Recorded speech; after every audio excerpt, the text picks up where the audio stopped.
November 2nd, 2021, the world is reeling from the economic devastation brought about by the coronavirus pandemic. And for world powers, some might see it as an opportunity to make a move. Believing the United States is too distracted by China and the lingering effects of the coronavirus, Russia makes its move in Eastern Europe, seeking at last to reunify its military conclave of Kaliningrad with the motherland.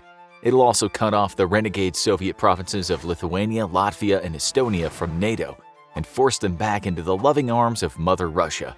NATO immediately responds, but quick reaction forces stationed along Eastern Europe are no match for the overwhelming might of the Russian army. It'll take weeks for NATO to organize a proper military response, but the United States has already begun to strike back. Not in Eastern Europe, but in the Pacific. A U.S. naval task force, part of the U.S. Pacific Command, is on its way to attack the headquarters of the Russian Pacific Fleet in Vladivostok. Russia's Far East has always been problematic for the Russian military to defend. The incredible size of Russia makes reinforcing the Far East extremely difficult and impossible to accomplish in a timely manner. Then again, the U.S. stands to gain little by attacking Russia's Far East, except for knocking the Russians out of the Pacific for good. A push into Russia from the east is impossible. The distance to any military objectives worth seizing in the west entirely too far, and transportation networks easily sabotaged by the Russians. Russia, however, is not ready to give up its presence in the Pacific, and luckily for it, the Russian Pacific Fleet is its second most powerful fleet. Suffering from years of neglect, though, that's not saying much. Steaming out of their home port to meet the first American carrier strike group en route to their shores is a fleet consisting of 6 destroyers and a half-dozen corvettes, led by the cruiser Varyak, flagship of the Russian Pacific Fleet. The Russians know they're outmatched in open water, so instead they opt to use the same tried-and-true tactics of the 1904 Russo-Japanese War. They'll be fighting the same way they fought the superior Japanese Navy, and the same way the Soviet Union expected to fight the American Navy, utilizing the doctrine of a fortress fleet. Supported by shore-based installations and aircraft, the Russian Pacific Fleet never strays more than a few dozen miles from shore. But the first strike against the Americans will come from below the waves. The Russian submarine fleet has suffered from similar levels of neglect as the surface fleet. However, with only one active carrier in the Russian Navy, great emphasis has been put into maintaining available Russian submarines. Gone are the glory days of the Soviet Navy, when hundreds of Soviet subs prowled the world's oceans, forcing the Americans into a game of underwater cat and mouse. Russian military command does not believe their Kilo-class submarines, dating back to the waning days of the Cold War, are survivable against the American fleet. Therefore, Kilos are ordered to remain silent, close to the shore, dashing in for attacks of opportunity once the enemy fleet is fully engaged. The 3 improved Kilo-class subs have a greater chance of approaching the American strike group, but only the Petropavlovsk-Kamchatsky is combat-ready. The attack will fall on the small fleet of Oscar IIs capable of launching long-range attacks with anti-ship missiles. Had the attack come just 10 years earlier, the Russians would have likely found great success using their subs against the Americans. After developing the greatest anti-submarine warfare capabilities on the planet during the Cold War, the United States allowed its ASW capabilities to seriously atrophy, resulting in a series of embarrassing mission kills on American carriers during training exercises with friendly nation subs in the early 2000s. However, the Americans were quick to correct their mistake, even contracting a Swedish submarine for 2 years to help them restore their ASW capabilities. The American 2021 fleet is not the 2001 fleet that couldn't see a submarine in a swimming pool. The 4 Russian subs must close to within 350 nautical miles to launch their Granite anti-ship missiles. They don't dare close in for torpedo strikes against the American carrier, knowing they'll be easily spotted well before then. In order to reduce the chance of detection, the subs approach the carrier strike group on a 30-degree offset from each other, which has the benefit of greatly increasing the search radius of the strike group's ASW assets. The Americans know that their first strike will likely come from beneath the waves, and they've been prepared. ASW helicopters fan out dozens of miles around the strike group, equipped with torpedoes and sonar that they periodically dip into the ocean to listen for the telltale acoustic signature of a Russian sub.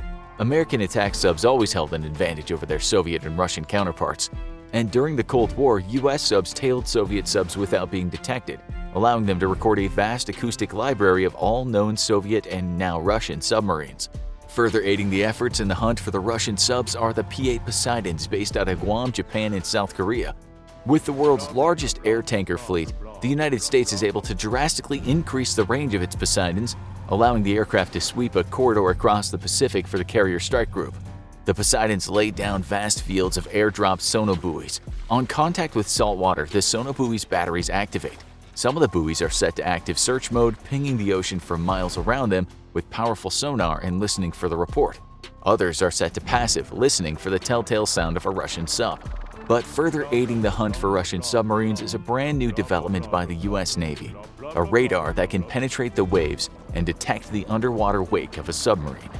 The subs can't evade the vast fields of sonobuoys deployed by the Poseidons, and eventually each sub begins to generate a good track. Poseidons now drop down to just a few hundred feet above the waves, allowing their magnetic anomaly detector to verify the presence of Russian submarines below. Upon confirmation, each Poseidon drops 2 torpedoes. The torpedoes don't even need to score a direct hit. Even a miss of 100 feet generates so much pressure that the submarine's hull will rupture. Round 1 goes to the Americans. Submarines aren't the only way to kill a carrier though, and Russian Tu-22 bombers are already airborne. During the Cold War, Soviet military planners knew that attacking a carrier strike group would be an extremely dicey proposition. Official battle plans called for attacks with a minimum of 100 bombers, with an estimated loss rate of 50%. Even then, a mission kill was likely but not an outright sinking, merely taking a carrier out of action for a few months to a year as it underwent repairs. Today, the Russian Air Forces only have 67 Tu-22s, and most of them are stationed in the much more important Western Theater. What they do have is the Granite anti-ship missile, capable of being launched from standoff ranges that should hopefully keep the bombers safely out of the strike group's air defenses. 24 Tu-22s leave the Russian coast behind. The American carrier is moving at full power, making it a surprisingly fast and evasive target. Russian satellites fix the carrier group's location for the bombers, but only for 15 minutes before they dip past the Earth's horizon and lose radar contact. The best way to fix the carrier long-term would be to use airborne radar assets, but with American air bases in Japan hosting fleets of fighter aircraft, the AWACS planes would be splashed in a matter of hours. The greatest difficulty Russian forces are having in taking the American carrier out is simply finding the damn thing. Satellite surveillance gives the Tu-22s a box a few hundred square miles wide where the carrier could potentially be hiding. Now the bombers must approach that target box and remain within range of their Granite missiles, 388 miles, until a new satellite fix can help the bombers get better targeting data. The bombers could turn on their own radars, but that would make them stand out like a spotlight in a dark room, making them easy prey for the carrier's combat air patrol. While the Russians are having difficulty fixing the carrier's location, the Americans are not having similar problems. Even under intense cyber attack, the American recon satellite network is vast, outnumbered only by the Chinese in physical assets but not in capabilities. AWACS planes launched from Japan each have a detection range of just over 250 miles, and once more supported by aerial refueling tankers, the US Air Forces are able to cover a wide swath of Russia's Pacific coast with radar coverage. Further supplementing the land-based AWACS planes are carrier-launched Hawkeye airborne radar planes and EA-18 Growlers.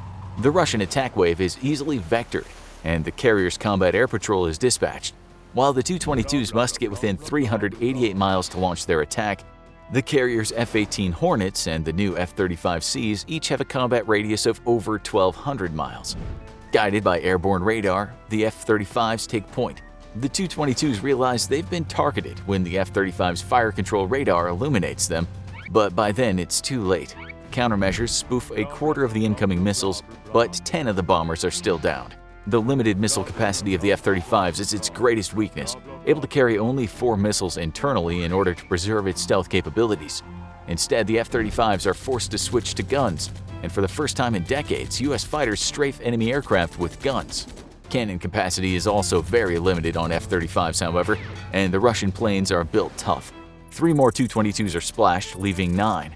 They're still hundreds of miles from launch though, and the follow-on F-18s may not be stealthy, but with Russia unable to provide effective air cover past its shores, they don't need to be. The bombers are sitting ducks, speeding straight into a head-on death match with the approaching Hornets. Wisely, the surviving 9 Tu-22s turn around and head back for home. Round 2 once more goes to the US. As the surviving Tu-22s arrive home, however, the crews are sent for chow and a few hours sleep. As they rest, the bombers are being refitted with a brand new weapon, just delivered from the Western Theater. The Russian military still has very small numbers of them and must use them extremely judiciously. But with the strike group now within 1,500 miles of the shore, the time is now.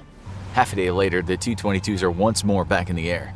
They know they'll be immediately spotted by the American satellites and AWACS planes once they leave the Russian coast, but this time they don't need to get so close to deliver their deadly payload.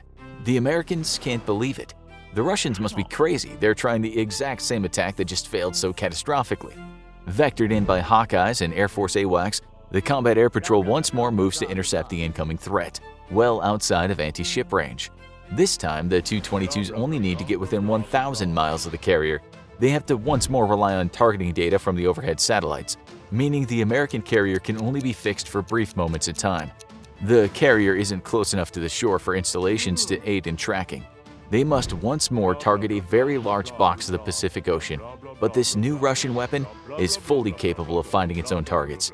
It's perfect for the task at hand, and long before the Americans' Combat Air Patrol can intercept him, each Tu-22 drops two 10-meter black and silver missiles from their wingtip pylons. The Zircon anti-ship missiles immediately fire their rocket engines, boosting them to over 2 times the speed of sound. The rocket engine now detaches from the missile and falls to the ocean below, as the missile's scramjet fires into action. The missile scramjet engine has no moving parts. Instead, it compresses incoming supersonic air and simply adds fuel, which causes the superheated air to explode. The energy redirected behind the missile by the engine nozzle.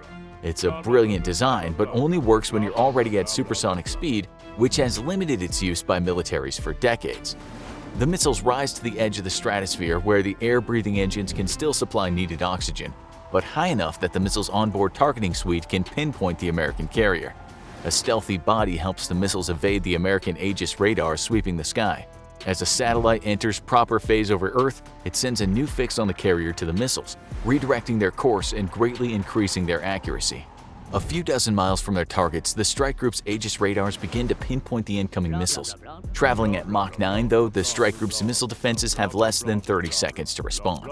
The strike group's missile defense systems are fully automated. Humans are no longer fast enough to respond to deadly hypersonic threats. Only a machine is up to the task, and Americans have built themselves one hell of a missile defense machine. Beams of powerful electromagnetic energy reach up toward the missiles in an attempt to directly interfere with the sensitive electronics of the targeting suite or confuse them. 3 missiles suddenly careen wildly off course, tearing themselves apart thanks to their hypersonic speed. 15 missiles remain, 20 seconds to impact. The destroyer escorts prepare to launch decoys. They first deploy chaff as a means to make the missiles think a better target is somewhere else through its superheated metal flakes. However, it soon becomes apparent that these missiles are much more advanced than the Americans thought when they don't even begin to alter course.